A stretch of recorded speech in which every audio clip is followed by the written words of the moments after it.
Okay, this was taken a long time ago, like 24 hours, at the Easter Parade in New York City. And I get this all the time. There's no place to go. There's nothing to shoot. Where I want to go to someplace exciting or someplace different. And it was a French writer, and I can't remember what the heck his name was, said, we don't need new venues, we need new eyes. And the Easter Parade, Jay's been there many times. Easter Parade is loaded with photographs. And this is not the kind of thing you generally see at the Easter Parade. Usually they have crazy hats on and silly costumes and things. This is just a relationship between two women who are dancing. And that's all I was interested in. Besides Jay, anybody else can name this fella? Marco. Rafael Nadal. Perfect. That's the guy, Rafael Nadal, one of the great tennis players of all time.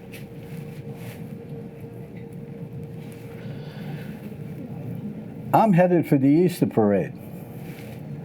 And I'm not saying this to drop names, but Jay Maisel was here once. He was sitting right where Colleen is, and he asked me a question.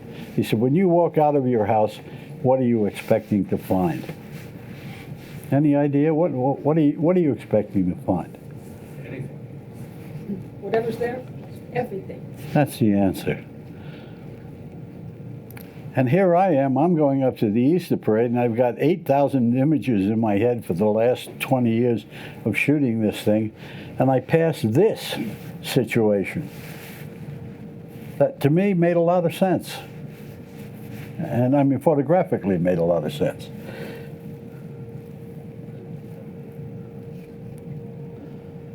Again, the Easter Parade, one of the rare shots in color. I prefer shooting in black and white. I've converted this to black and white, but I prefer it in color, quite frankly. There's a certain sweetness about the gentleman's face that comes across a lot stronger.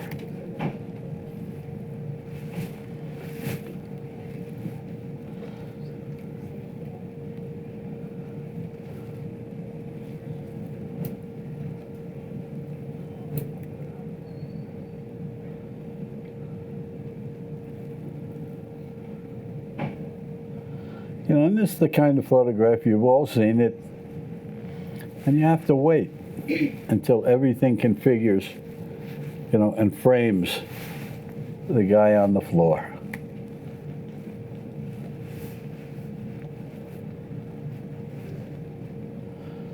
And the other thing that I like about the Easter Parade, you know, there's an old saying, Robert Frank once said, if your pictures aren't good enough, you're probably not close enough. And I love watching the photographers at the Easter Parade. I love watching them at weddings too, because they love having a big long lens on, and they're shooting like that. They're shooting somebody way over there, you know, like that they can fill the frame with. And that's not where I want to be. I want to be right where this gentleman is, right next to him. I'm going to use a 28, a 24. A telephoto, to me, a 35 is almost a telephoto. A 50 is a telephoto, for me. Not for everybody. Cartier-Bresson used a 50 most of the time. But he stayed back from things. I'm not being critical of his work. I'm just saying that my work, I want to be right next to the people. And, you know, I can reach out almost and touch this guy dancing. And that's where I want to be, for one reason. I want to bring you, the viewer, right next to me. If I use a big long lens, I'm going to flatten everything out. And it's like one photographer once said, show me something I haven't seen before. And that's what you're all about. You're all about not copying me or copying Jay or somebody else that you admire. You're there to present yourself. I want that man's name, and we're going to have him arrested for showing up late. Where have you been? Where have you been? You've been downstairs buying equipment, haven't you? Stuck on the subway. Sorry, sir. All right, that's all right. That's all right. And I studied in Tucson. This, I love this. I love this because she's a young photographer. I don't know how long she's been doing or what she's got. The things that I find wrong or incorrect, let's not say wrong, it's too severe a word, and besides she might see this on YouTube and yell at me. She's balanced, you know, she's standing there beautifully balanced. Why she's lighting the building behind the woman, I don't know. Because that's what she has in her hand. She's got a flash, a strobe in there. And she's only, by the direction of that, she's going to get from here up. The rest of it's going to be a stop, maybe 2 stops off. That could be what she wanted. I personally don't see it, but maybe that's what she wanted. The other thing is that bag behind her. You know, it's tough enough for us photographers who are street shooters that really want to be quick. We have to be quick and we have to be solid.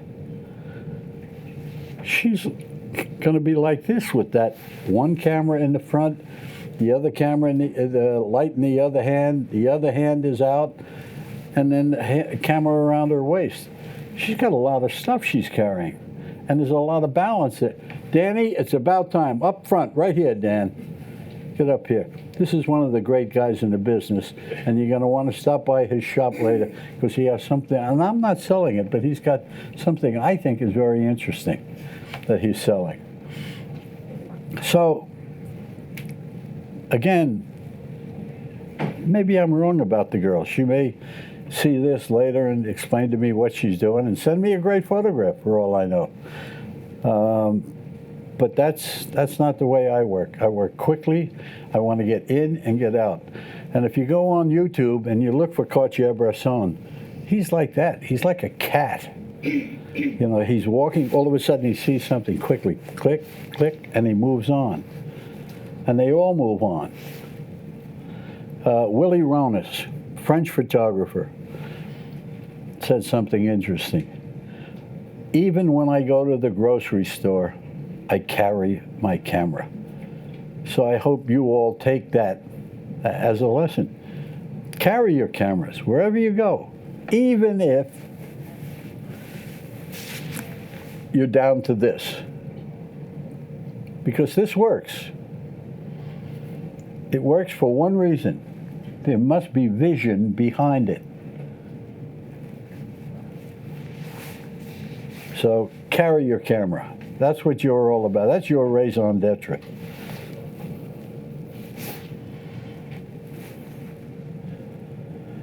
Again, you got to be quick because the minute you raise your camera up, she's going to see you.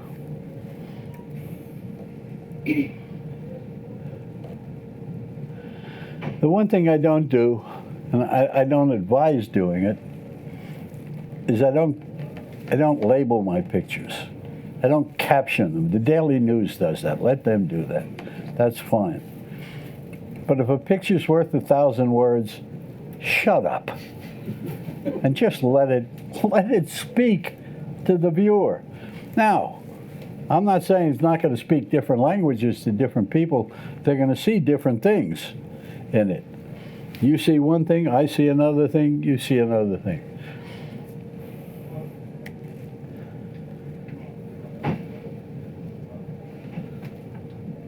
The one that intrigues me the most is the girl nearest the camera. I wish I knew what she was thinking. You know, I love the fact that I don't know who she is. And Einstein had a great comment about the greatest beauty in the world is a mystery. And she's a mystery.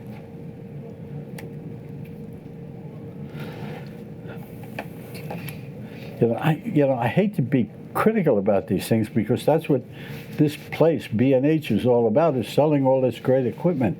But why you need that big monstrous flash up there, which is a dead giveaway, screaming, "Hey, I'm taking your picture!" No. You want to do what the guy next to him, with the little point and shoot cell phone. Or you have that little Fuji that you like. That's a great little camera. You know, any of those things that work quickly are fine.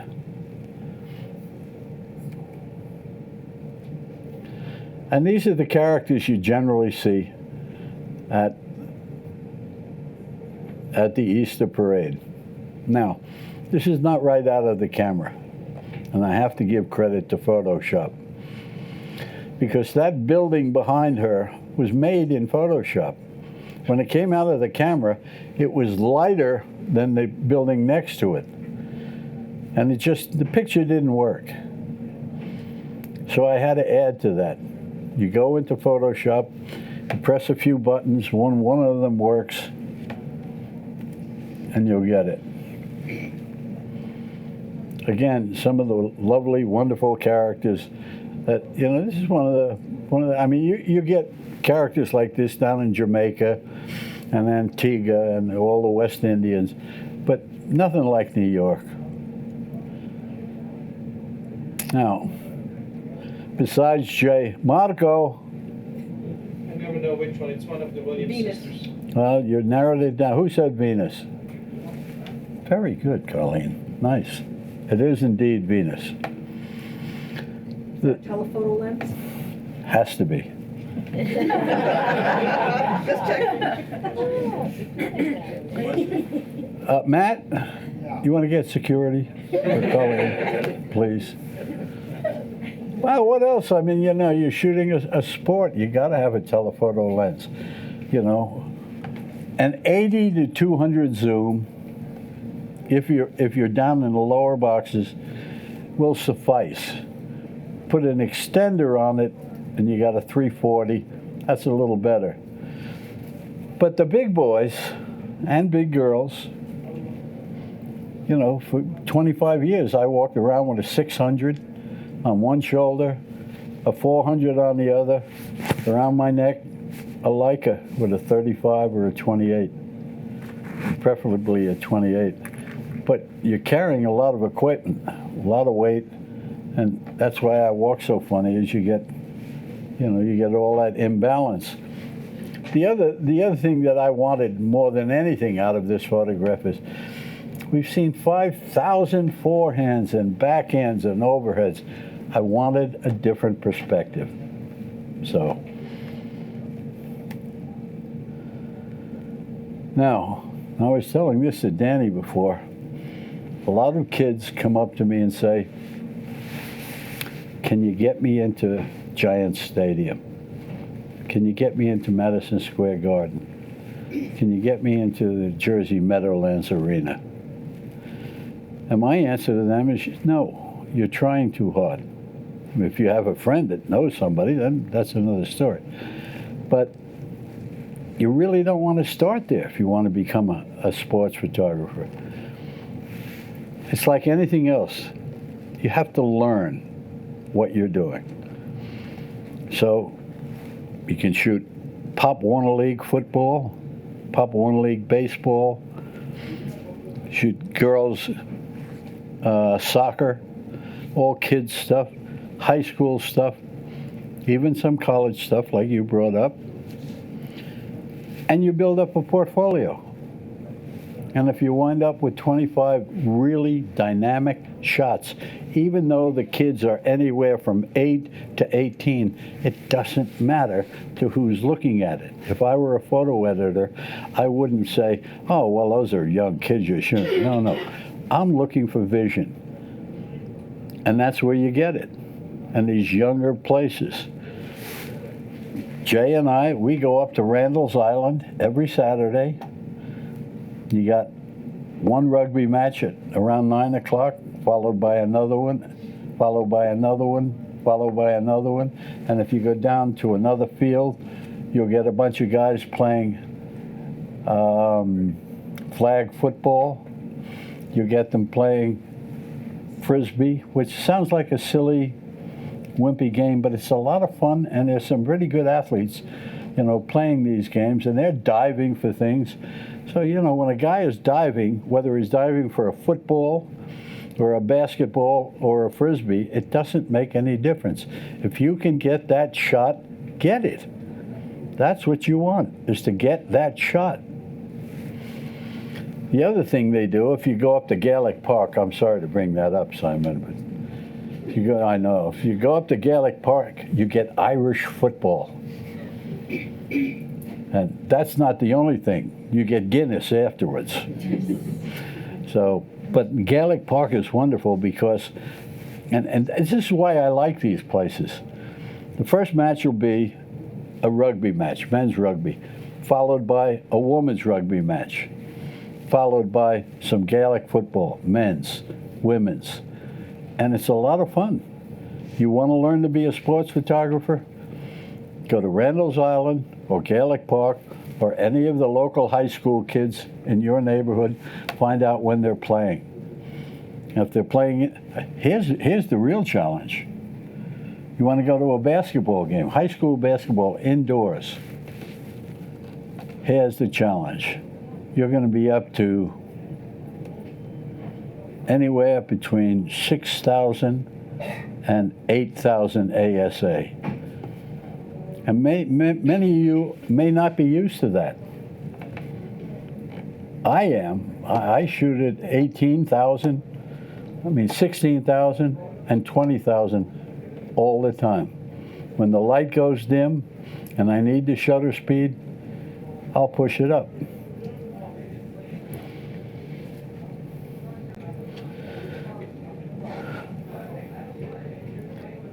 How many times have you walked down Fifth Avenue and you're looking in and you're looking at all the clothing on the models? Look at the entire picture, not just the clothing on the models. Look at that whole abstract pattern that's going on. Now, here's another thing that helps. That is a challenge for you in Photoshop.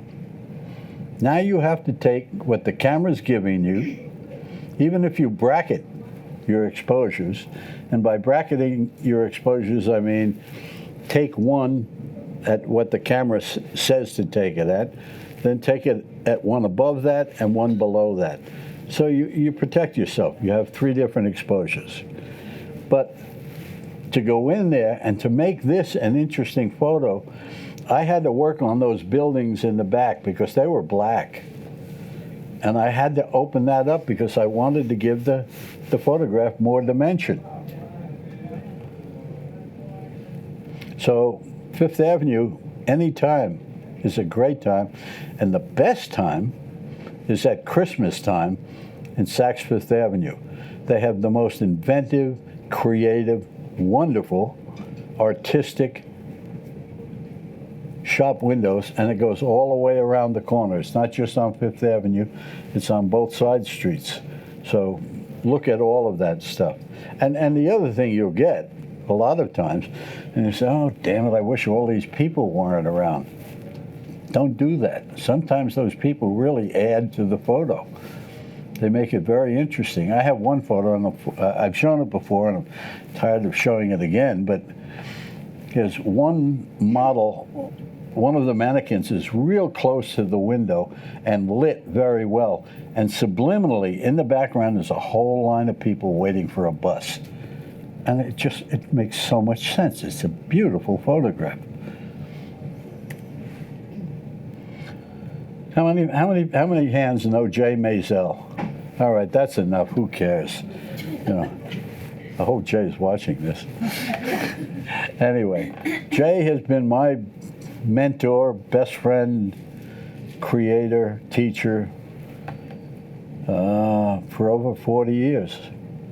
And truly one of the great photographers of all time. And you've all seen his work at some time once or another. And I called him last week, and he is now getting his work together to edit. He said 30,000 slides he's got to go through. I mean, that's a lifetime for most of us to go through all that stuff and then to edit it, you know, and to categorize it. Okay, well, this goes in here, this goes in here. Fortunately, he has some Sherpas working for him, and it's a big help. But he's got a lot of wonderful photographs. I was lucky here because I really didn't know what the hell I was doing. This was in 1970. I had just picked up a camera. I really didn't know what I was doing, technically. I just knew that if I matched the two needles on the right-hand side of the thing, that gave me a proper exposure. But the photograph is what I like so much.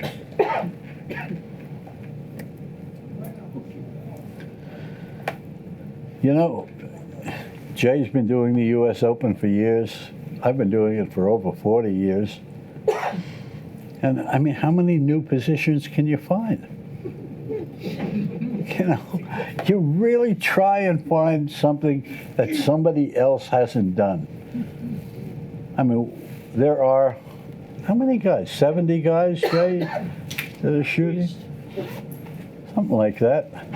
Probably more than that. Well, even more than that. And what you try and do is you got 70 guys, and we're basically all shooting the same thing. You know, I see a forehand, and behind me, I hear, we're all shooting it. So there is, if you look way in the back of the picture where the girl's knee is, there's a little hole, a little porthole. I am in one of those little portholes behind the umpire that is standing there. And that's where we're shooting from. There are 2 or 3 photographers allowed in there. And I just wanted to come up with something different. So whenever you're shooting anything, whatever you shoot, don't just put up the camera and say, oh, that's great. Look for something different. Something that when somebody looks at it, they go, that's a Colleen shot. I know that shot because nobody else sees the way you see. And that's important. And besides, you're Irish. You come from a land of poets. This should be easy for you. I mean, look at William Butler Yeats could do this in a heartbeat. Not much happening here except for the fact that the 2 McEnroe brothers are dead serious, and Henri Leconte, the French photographer behind them, is dead serious, and the Japanese photographer is ready to turn and get. I just love the tension in that photograph. It's just nothing happening except for all the tension.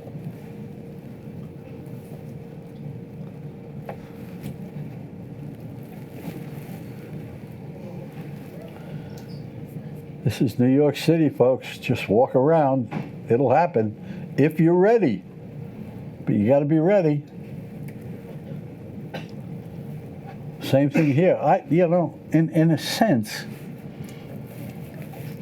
this is a Gary Winogrand photograph. Gary Winogrand took a photo very similar to this, but in the opposite direction. He had his back to New York, and there were a bunch of tourists lined up by the entrance to the Is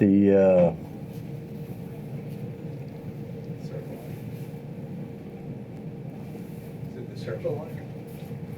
No, it's not the Circle Line. It's the waterways that goes from Weehawken to New York, and it goes from Weehawken to downtown, all the way down to Wall Street.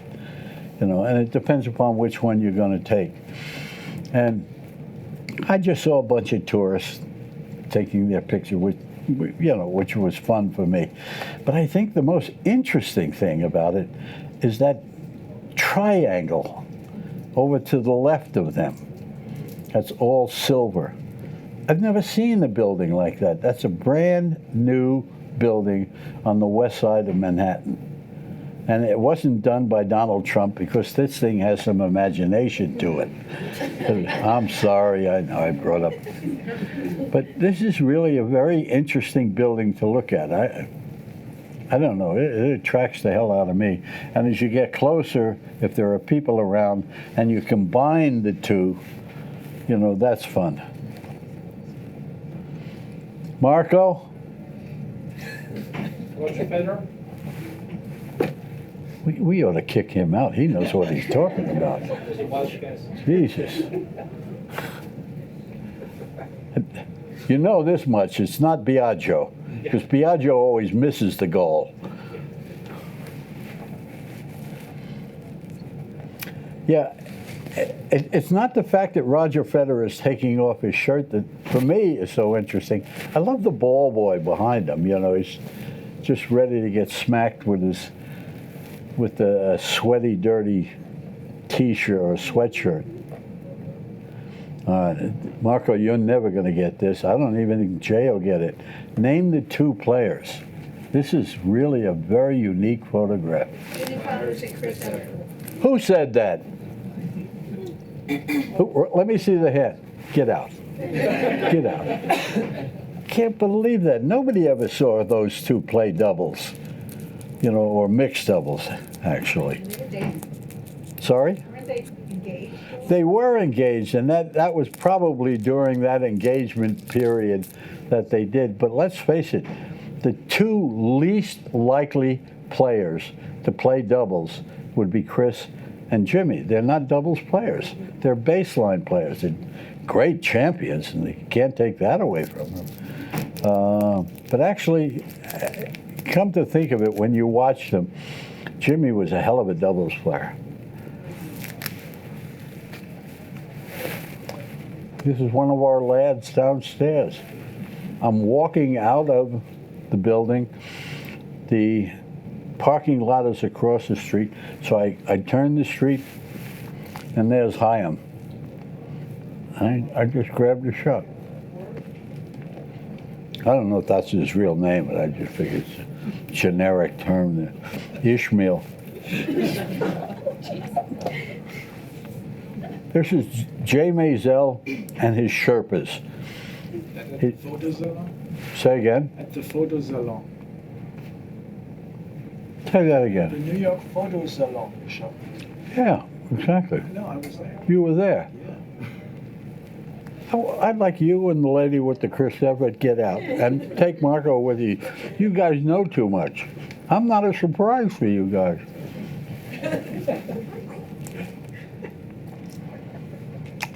I love this more than anything. Not necessarily the photo. The fact that this guy with the balloons can dip them in these big pots of soapy water and come up with this wonderful abstract of balloons.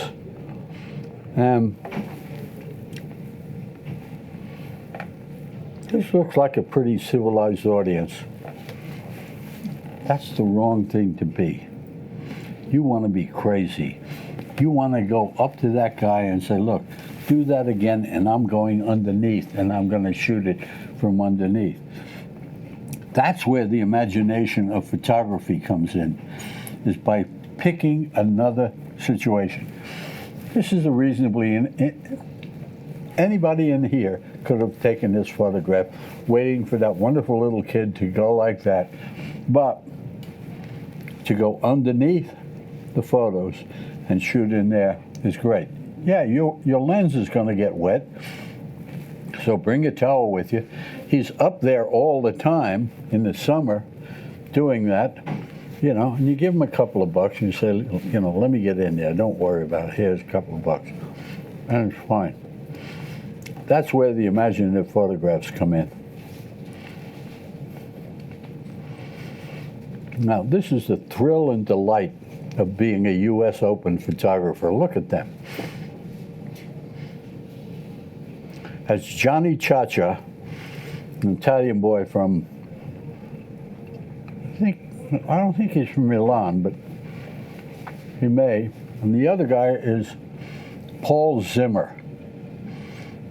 And I know I'm going to get in trouble for this remark, but Paul Zimmer studied to be a medical doctor in Italy, in Bologna. And his Italian is wonderful. And I've been with Paul for 25, 30 years. And it depends upon who he's talking to. If he's talking to Angelo Tonelli or Stefano Semeraro, he's speaking Italian. Speaking to other guys, you may be speaking German. And I told him once, I said, I like you better in Italian. It's softer. It's not as tough as the German. And he agreed. He said that was nice. But so my apology to anybody in here who's German, and you know that. Yeah, we're gonna come after you. Not with Marco on my side. Marco is Sicilian.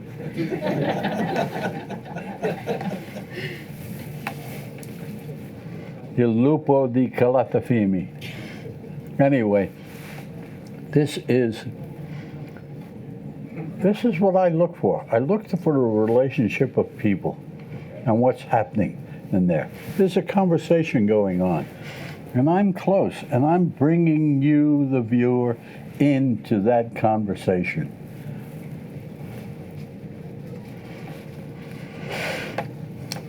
I would give my right arm if they would do this again. I got to this late.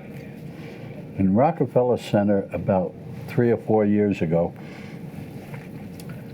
a series of artists were commissioned to do this artwork on eggs that they built.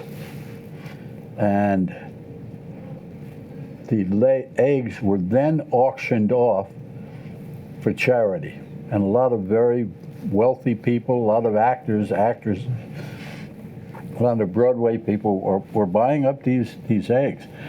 But they were wonderful to photograph. The hardest thing is, this is the biggest killer for all professional photographers. Because you go to the US Open, you go to the Easter Parade, you go to the Mermaids Parade, there are 40,000 people in front of photographers like me and Jay who are taking it seriously, and we earn our living doing that, and they're all snapping, and you can't get in. It's the same thing here. I'd have to wait until 15 people finish taking their photographs and move along, and then I'd have to move to the next day, and there'd be 15 more people. The cell phone is good and bad. One of the things that happened to me recently is I used to average anywhere from 8 to 12 weddings a year. And a woman called me and said, you know, we wanted to use you as our wedding photographer, but my daughter's friends all have Apple phones, and they're going to photograph the wedding. Okay, that's good. Just be sure and bring your vision along with you, because it's more than just pushing a button. Another woman said her brother-in-law just bought a brand new camera, and it takes great pictures. I said, you got to do me a favor, miss, please. Send me the name of that camera. I want to get one of those. You know. So the technology is brilliant and helpful and wonderful, and at the same time it's killing us. It must have been like when Gutenberg invented the printing press, you know, and then all of a sudden everybody's a writer. Once the quill was gone and people were using pencils and ballpoint pens, you know, everybody's a writer at that point. And right now, everybody's a photographer. So anyway, I'm not discouraging it by any means. Now, this young woman's name is Kathy. She works for the AP, Associated Press. I don't think there's anybody at the US Open, and that includes myself, that works as hard as she does. Look at all the equipment she's got around her waist, and she's a bit of a thing. And she is always hustling from one court to another court to another court, taking her pictures, and an excellent photographer, by the way. But this is what we happen. It happens to me and Jay. You know, we got all these photographers there.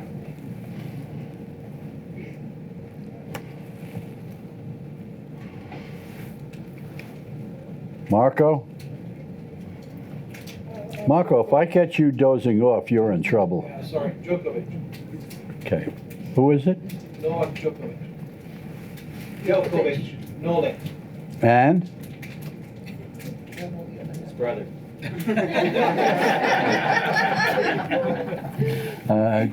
In case you didn't notice, I do a single.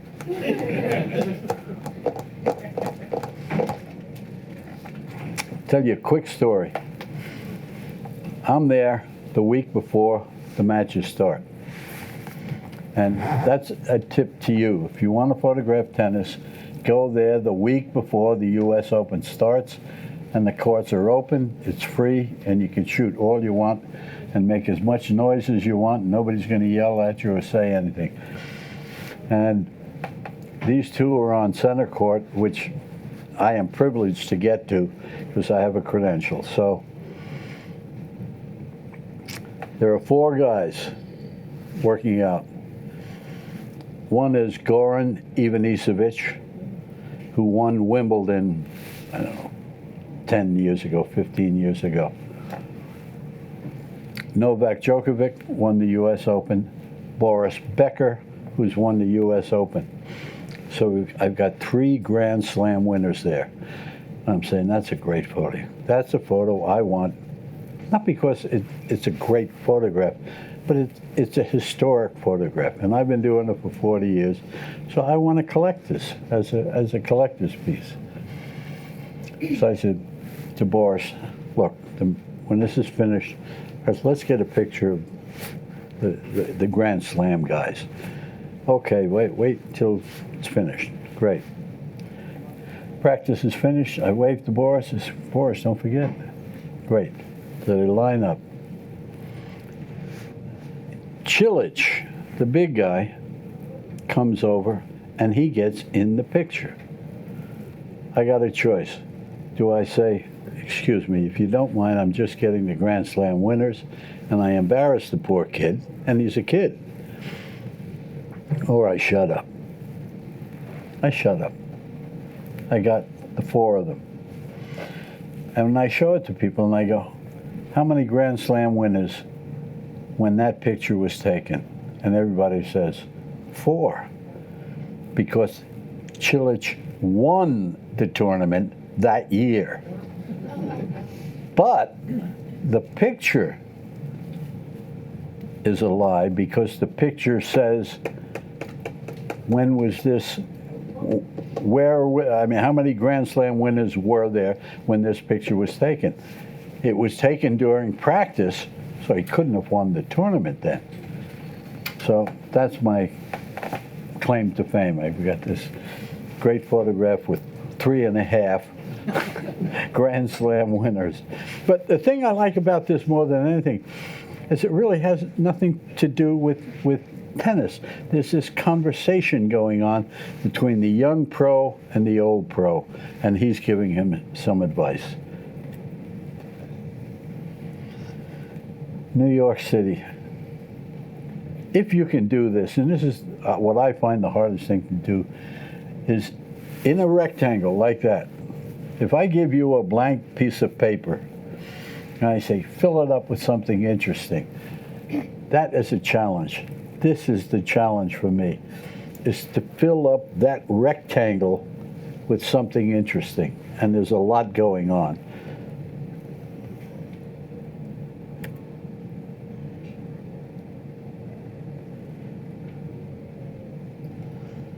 And here's another thing, it's just walking and putting yourself in the middle of a crowd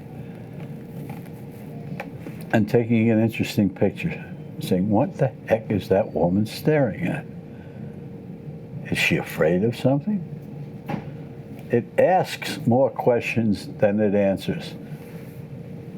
If that's what happens, I've succeeded. This is a 4-year-old kid that was arrested for taking pictures of scantily dressed women at the Mermaids Parade. I just love the fact that this kid, he's got his thumb right on the button, which is great.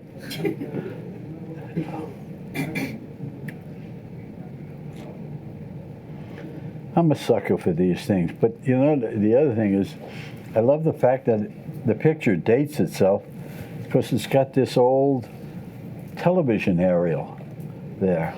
And this poor old man who's living out whatever is left of his life in this lonely, you know, God-forsaken place.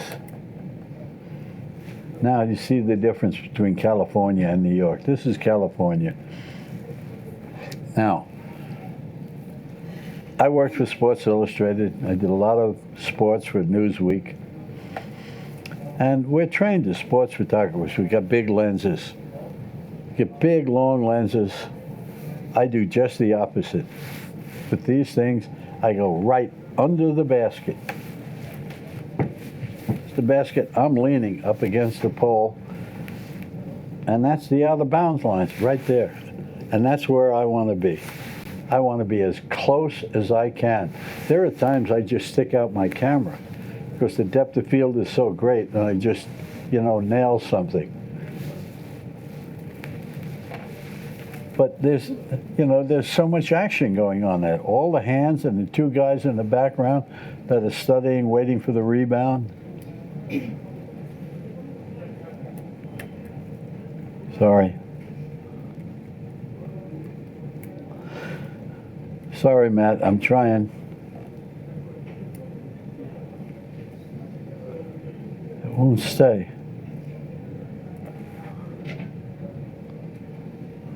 There we go. My sister went into Starbucks to get some coffee, and I'm sitting in the car with my camera. It's one of the few times it's a long lens. I have a 24 to 105. I don't really consider that a long lens. The 80 to 200 is a long lens. And I just shot this, you know, this movie still, this production still. And I've converted it to black and white, and it works better in color. Now, Venice Beach. The only difference between Venice Beach and the Bronx Zoo is there are no bars at Venice Beach. They're just open. But it is a zoo. But it's a wonderful zoo. And again, I want to get close. And I am on this railing, leaning over as best I can to get as close as I can so that I can bring you, the viewer, there.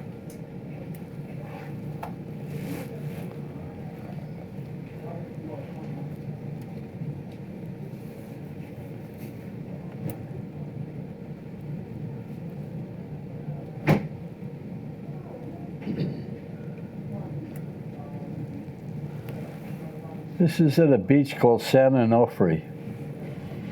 And on the side, I'm doing a book on tattoos with no judgments.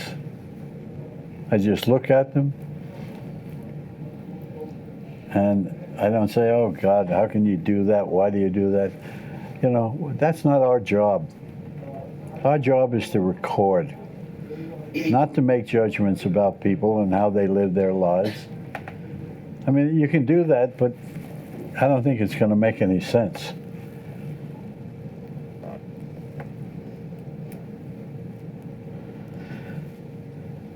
I was going crazy out in California because all I was doing was going to beach and malls and beach and malls and beach and malls. And I finally, down at my sister lives, she lives in Trabuco Canyon, and there's this wonderful area of live oak. And I went down there and I never do this. I never shoot landscapes or trees. And I don't see how you can miss, you know, when you go to an aquarium, because all the elements are there, you know, and your cameras, you know, it's not like 25 years ago when you had to take a light reading. You said, gee, what the hell is light reading in there?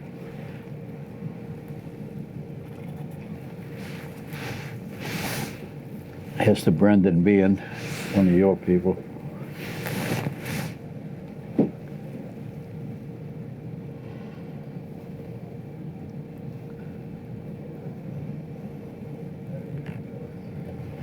There's a guy named Lee Friedlander. If you haven't seen his work, Google him. He's worth seeing. He's basically a street photographer, but he does stuff like this, and it's wonderful.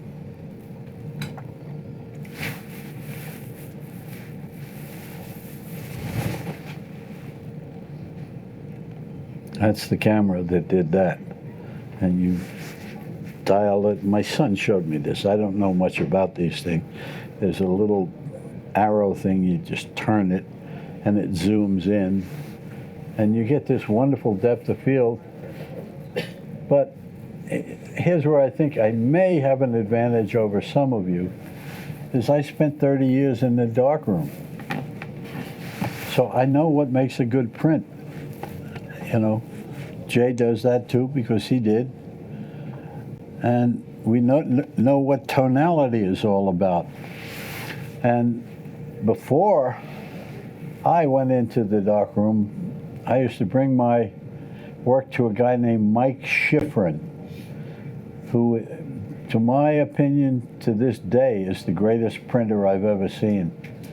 And he worked for Irving Penn. And he was a genius in the darkroom.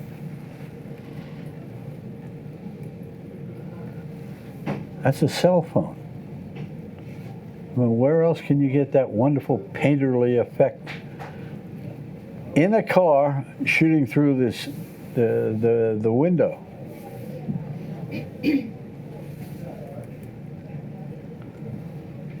My sister's backyard. Was lifeguard was off duty at the time, so it just.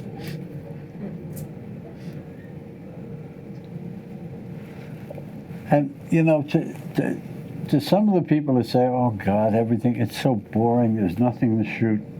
Find something to shoot. This is a simple photograph. It's a plant with just interesting graphics and colors.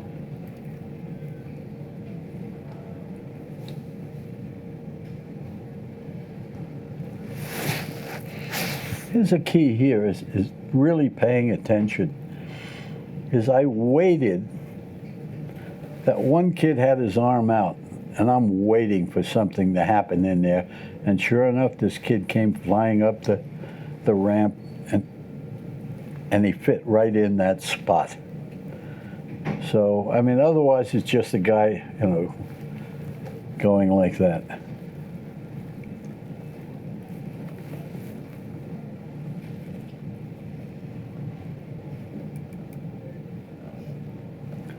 This kid was the key to the whole day. I love this kid.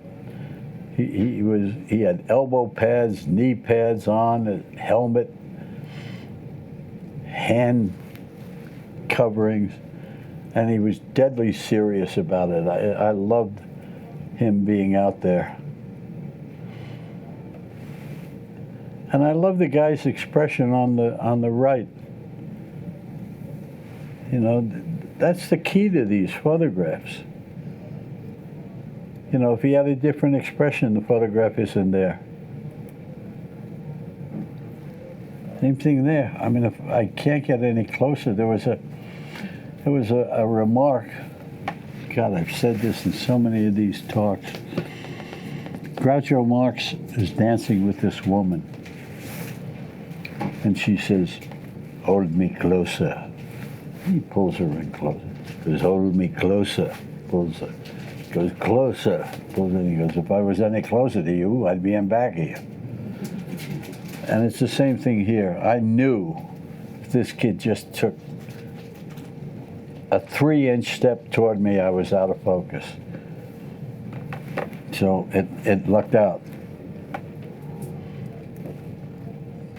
Again, I want kids that are just ready to fall in my lap. And a lot of people back off. And I'm saying, hold your ground.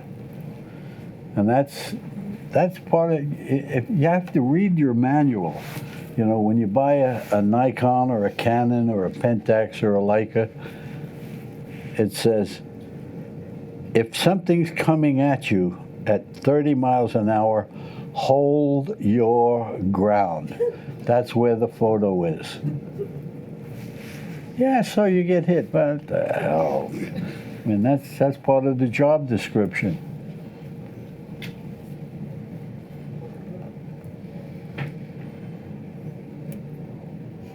Look at that. Is that kid? It just speaks volumes. He's ready to go.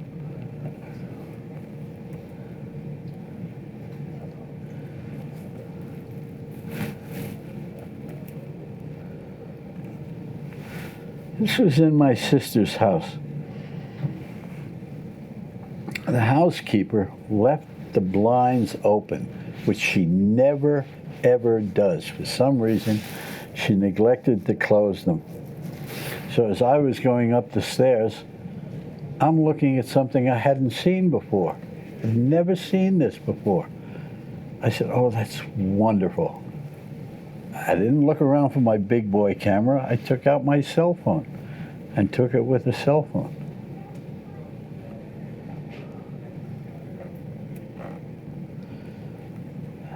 Now, Marco,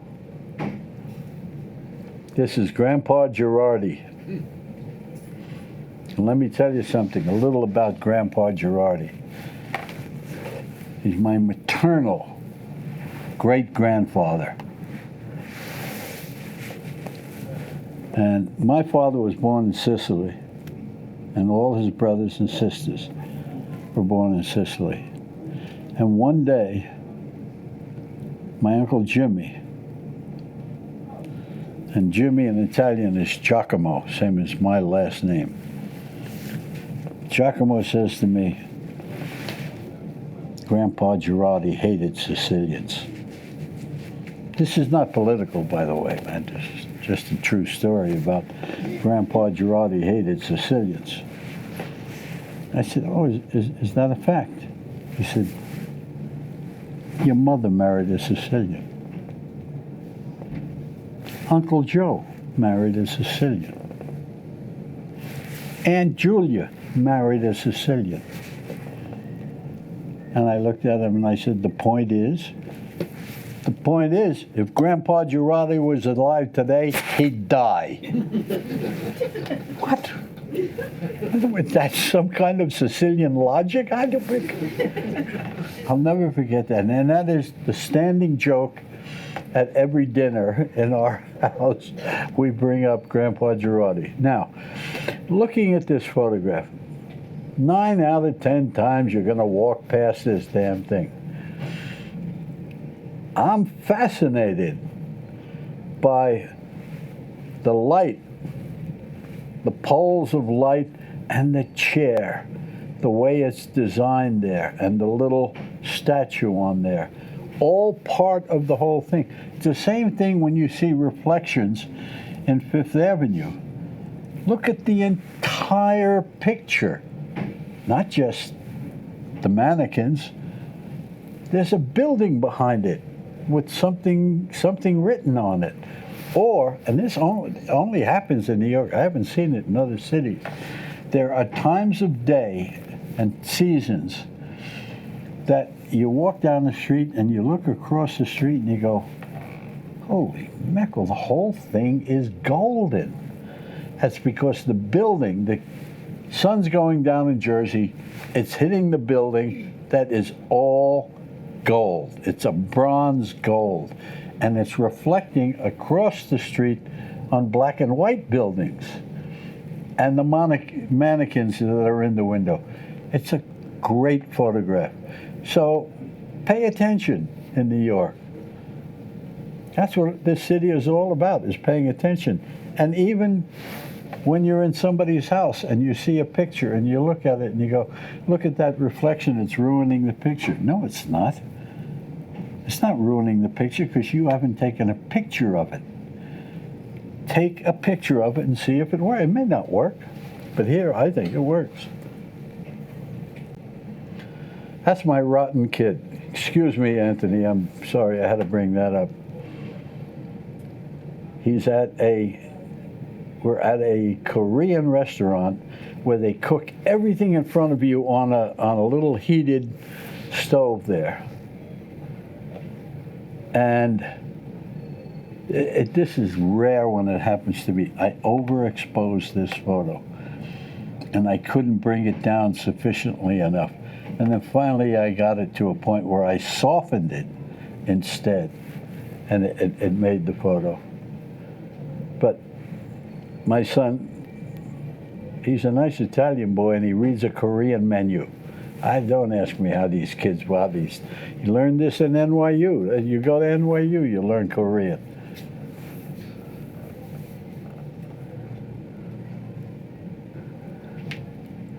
Now, if you haven't taken any decent photos in a long time, go to an aquarium, big aquarium. You can't miss. You can't miss. Just put your camera up against the glass and just press the button, and it'll happen. You'll get some wonderful photographs. The other thing is, and here's the key, is if you're looking at the whole picture and you're seeing reflections and you want them, you're the artist. You make the decision if you want them. If you don't, put it up against the glass and you'll get no reflections.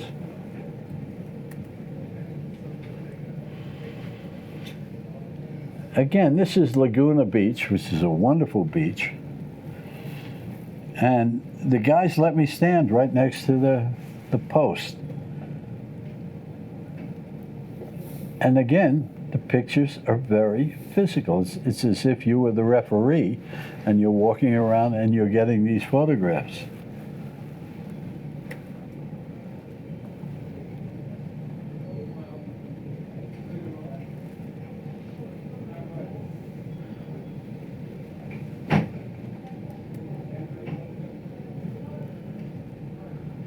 That's me and my bodyguard behind me.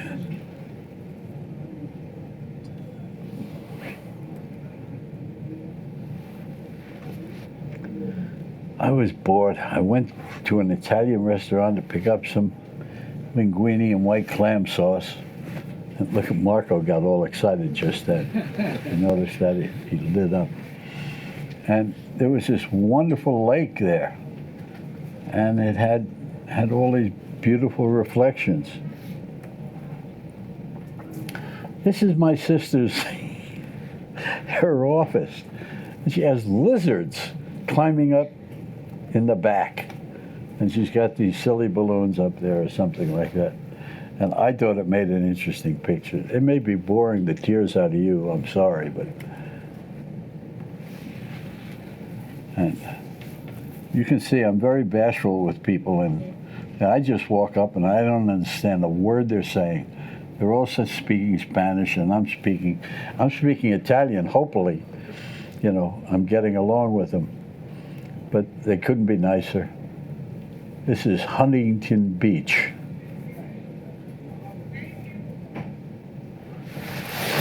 I didn't take this picture. My rotten kid, who said that? That's my rotten kid took this picture. The thing I like so much about it is the distortion of my legs. My legs. And the black ring around them. I don't know. I just think it's... And I love all the patterns in the water. You know, so... I mean, how many times have you been to a pool and you see people in the pool and all you're interested in is maybe the expression on the child or your wife or your husband. But look at everything. Look at the total picture, because that's what art is all about. It's not one specific thing. It's a whole thing. And I compliment Anthony on that. I love the fact that my right leg, my calf, is a lot bigger than my left leg. I should send that to my doctor at the hospital for special surgery and say, can you fix these things? This is in Stanford University. I was doing a story on the Olympics, and every one of these guys, except one, is an Olympian. You got Michael Phelps, boxing with Muhammad Ali, with Sugar Ray Leonard behind them, and way over on the left is probably the greatest runner, and that's Carl Lewis. And the other guy is an announcer, Jim Gray. But for me, it's not the greatest photograph in the world, but it's the greatest athletes, and that's important.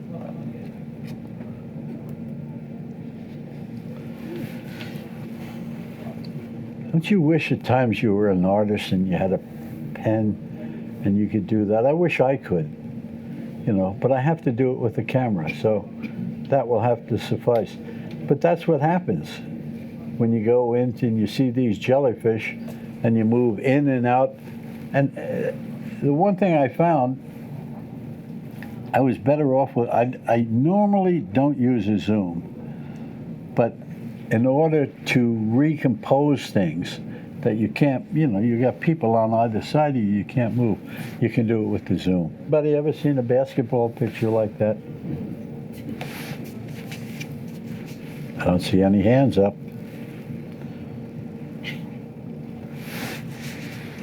Remember before I said what Jay Maisel said, show me I haven't seen something before.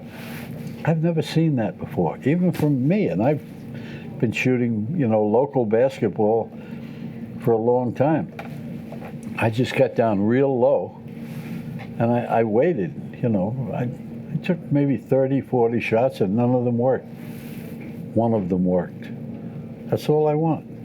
You don't know I shot 30 or 40, I just told you that. But one of them worked. And I had a guy over on the left saying, cue the bird! And the bird flew over, and that was it. Anyway.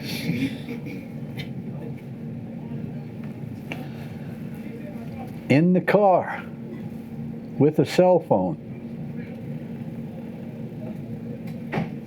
you're always looking. You're always searching. That's what your life with a camera is. I waited about 10 minutes for this kid to keep coming back and forth until I could see his head through. Other times I wasn't getting his head.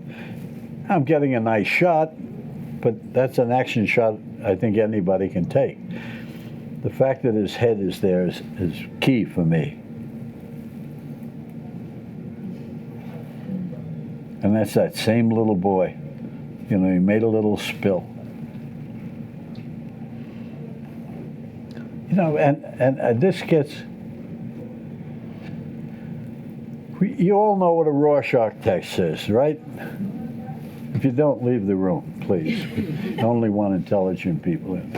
Anyway, a Rorschach, I look at this and I see an umbilical cord and a tube where he's just emerging. His birth is happening. This is birth. So not that I'm going to title it that, but that's what I see. This is death. I wouldn't do that in a million years because I know I'd kill myself. But I know this much. And my sister said this. She said, you're lucky you were born when you were born. I said, yeah, why?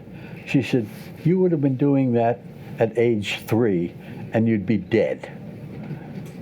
Because I was crazy as a kid doing crazy sports, but these kids, I think these skateboards are remarkable.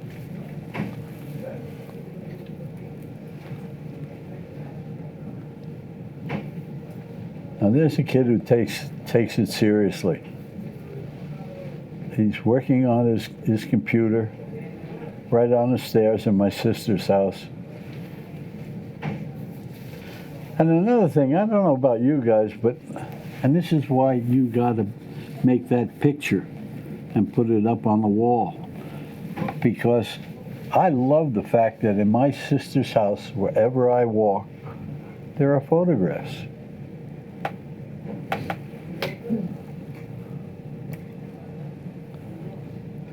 Now, all right, so he's built like a linebacker, but he's a hell of a tennis player. All of this stuff is his. And what he's doing there is he's hitting the ball behind his back. He's running for a ball where he anticipates it's going to be, but it's not. The guy's hit it behind him, and he puts his racket behind his back, and he hits it, and he won the point.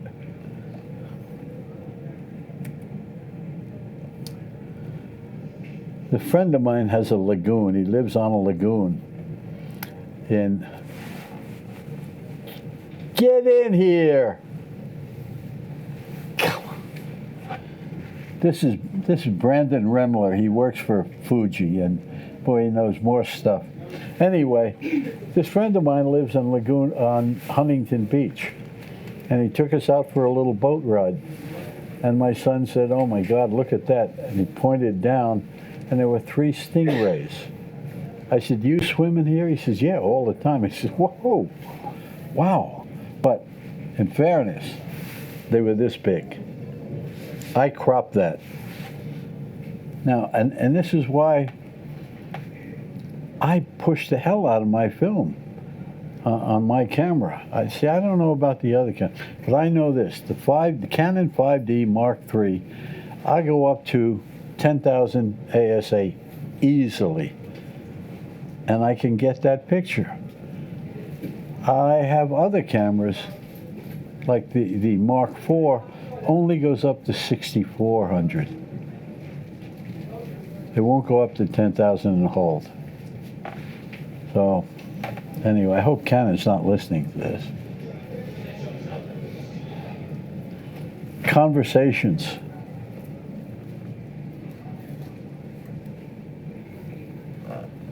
Okay, now this is probably the most important thing I can tell you. You're in somebody's house. This is my sister's house. Not a house I'm used to, but my sister's house. She's got a lot of junk, and I say junk politely, hanging from her lamp. And she got a lot of stuff on her refrigerator. And she has a dishwasher. Her name is Carmen, a very lovely girl. And I said, I got to take a picture of Carmen. What am I going to do? I'm going to stand over here and take a picture of Carmen? I'm saying to myself, what am I going to do that you wouldn't do? Not that you would do it badly, you just do it differently. What would you do? What would you do? What would you do? I want to do something that I want to do, that you won't do. Not that it's going to be better, but it'll be different. So I waited until she got into the right position, and I pushed the button, and I got a picture full of junk all over the place, but it's all interesting junk. It's all interesting to look at. So all I'm saying is when you see a situation and you push the button, you go, oh, how boring that is. I want to do something else. Maybe I should put something in the foreground, and get real close and real low and change my perspective. This is the perfect example. I mean, who the hell takes a selfie in a sink? But I hope it's interesting because I like all that stuff behind it, all that interesting stuff. And my sister said, you should have washed your hands. I said, oh, shut up. I mean, I should have washed my hands. But next time when you go home and you look in your sink and you see a big shiny, faucet, try and take a picture with a cell phone. Cell phone. And it's that when you I don't know what, my son knows more about these technical things, but there's that one little dot where if you turn it, it will zoom in. I don't know if you all understand what I'm talking about. And that's what you get. Well, welcome to Los Angeles, ladies and gentlemen.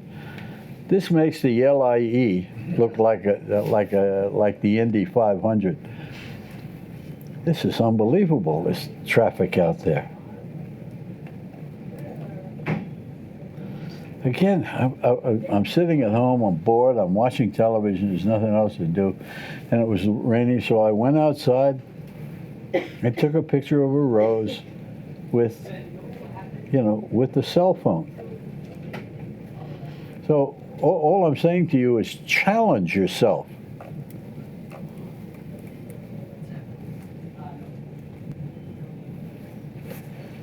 We're at a restaurant having something to eat. We're eating outdoors. I'm looking at the Coke Zero bottle in front of me. So here's the Coke Zero bottle. And I'm like this. And I'm going, let me see. If I tilt the camera like that, it's going to distort it. And it's going to make it interesting. I don't know if it's a work of art, but it's a hell of a lot more interesting than going like this and taking a picture of a Coke Zero bottle.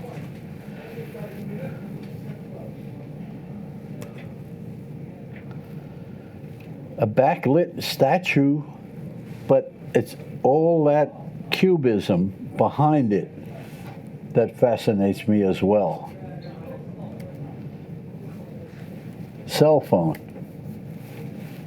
There's that rotten kid again. This is great. Late afternoon light in California with the light behind me. And then you go in Photoshop and you knock it down a stop, to oversaturate things.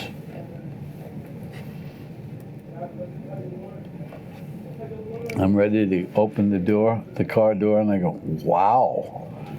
That's a reflection in the car window. So pay attention to your cars. You never know what the heck you're going to see.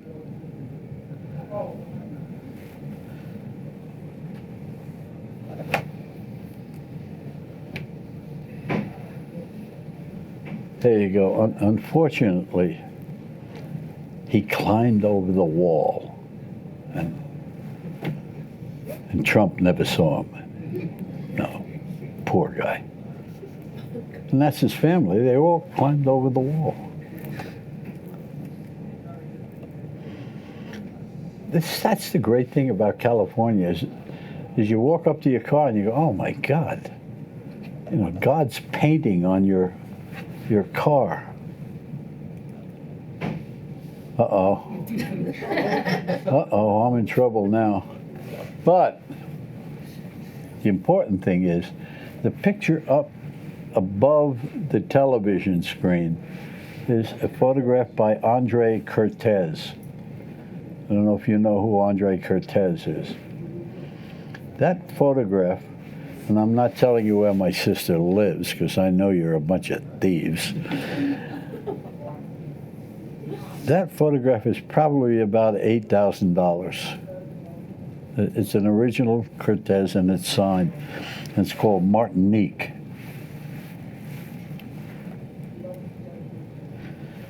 You saw that before in black and white, and I don't know if I like the black and white or the color better. What I did with the color is I opened the foreground up with the hills there. But it's more painterly than it is photographic. Again, same thing. In the old days, and Brandon will explain it to you, when you see a situation like this, you had to take your light meter out and you look at it, and then you had to turn it around to see what the backlight was like.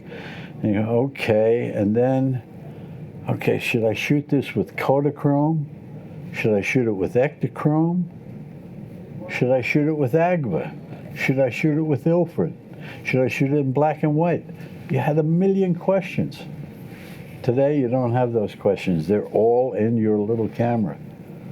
You know, except for Fuji's, they don't have. No, they have been Fuji's. Remember when I said, you know, there's nothing to shoot? I'm walking around and I see this and go, wow, that's something to shoot. Look at all those textures. Textures and colors. They're beautiful.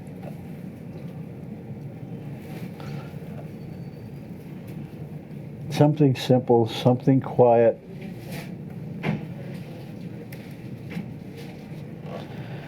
Don't ask me why I took this. I just looked at that and I said, oh my God, those two things are so different. And they make a nice picture. You got a circle, triangle, another triangle, a rectangle. You've got all the elements of an interesting photograph. Oh, God, that's frightening. Oh, boy, that is... Mike, we should have put that on last. I mean, Matt, that's... Well, anyway. It's, again, my car. So, you know, you can spend 10 minutes moving your head around and moving in a different direction. And it's taken with a cell phone.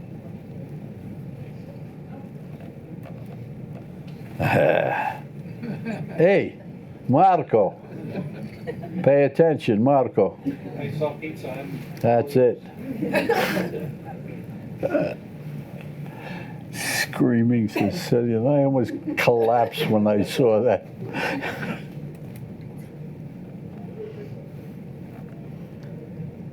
Friend of mine's house, and just things that are happening.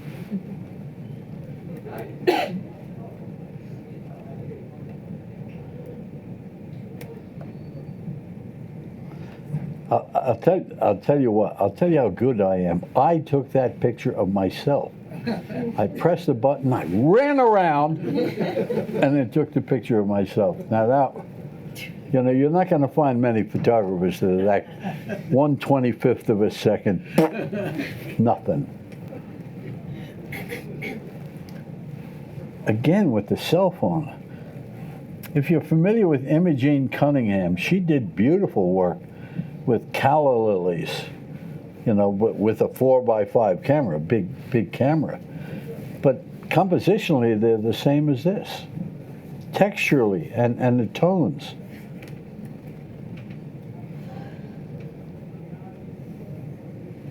That was signed by Edgar Allan Poe. Anybody get that joke? Yes. Oh, thank you. Thank you. It's not as stupid as they look. You know, this is a smart group. This picture was so good, I decided to show it again. Look at this guy. And you know, here's the kind of picture that you wait. I took five times I waited for this guy to be in the right position of the other guy who's behind him. I didn't want his leg touching him. I wanted that to be clear.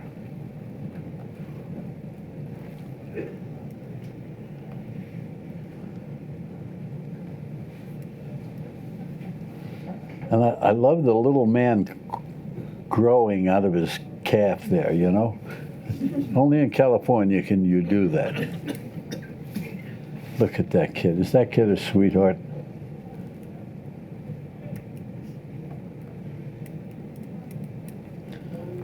Matthew, I think we're done, thank God.